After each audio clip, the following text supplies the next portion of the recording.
So, what does it really take for a company to have its best quarter ever? It's never just about one big number on a spreadsheet. Today, we're going to dive behind the scenes of a record-breaking financial report to uncover the strategy, the struggles, and the real story that the numbers just don't tell you on their own. And it all starts right here. $68 million. This was the headline number from the company's latest quarterly results. But what does a number like that actually mean? It's more than just money. It's a signal. It's a statement. So what story is this $68 million telling us? Yeah, this isn't just some random statistic. That $68 million figure, it's a huge achievement, a new high score for the company. So in this explainer, we're going to break it all down. What this number is, how they pulled it off against the odds, and what it might mean for the future. That $68 million is something called free cash flow. Now I know financial jargon can sound super complicated, but this one is actually really simple. Think of it like your own personal budget. After you get your paycheck, you pay your rent, your bills, your groceries, all the essentials, right? Well, the money you have left over to save or invest or just spend, that's your free cash flow.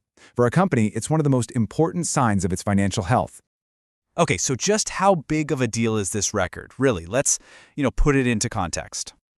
Okay, take a look at this. Just 1 year ago, in the exact same quarter, the company brought in about $40 million in free cash flow. Now fast forward to this year. Boom! $68 million. That's not just a little step up, that is a massive leap in how much cash they can generate. And get this, that $68 million, it's not just better than last year, it is the single best, most cash-generative quarter in the company's entire history. I mean, they didn't just hit a target, they completely reset the bar for themselves.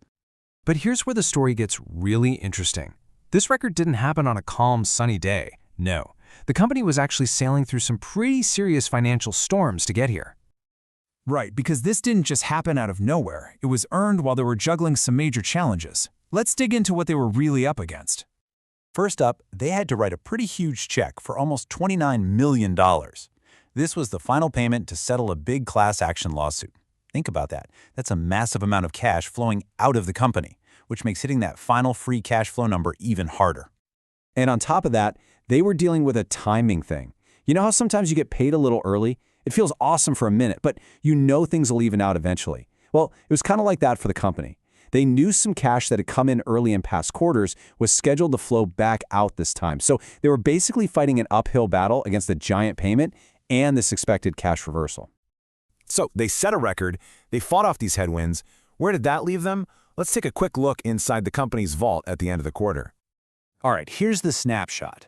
The company finished the quarter with $77 million in cash, but they also had a $50 million short-term loan on the books. So plenty of cash, but also some new debt. And the big question is, why? And the answer is all about growth. That loan wasn't just to cover bills. No way. This was a strategic power play. They used that money to help fund a huge acquisition, Christie's International Real Estate, the massive global luxury brand. So this wasn't about spending money. It was about investing in a much bigger future. Okay, so we've got record cash, a big acquisition. What does all this actually mean for the people who own the company, the shareholders?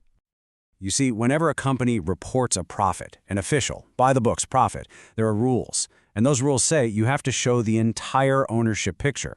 It's not just about the shares that exist today, but all the shares that could exist. It's all about giving investors a totally clear view of what their piece of the pie is really worth.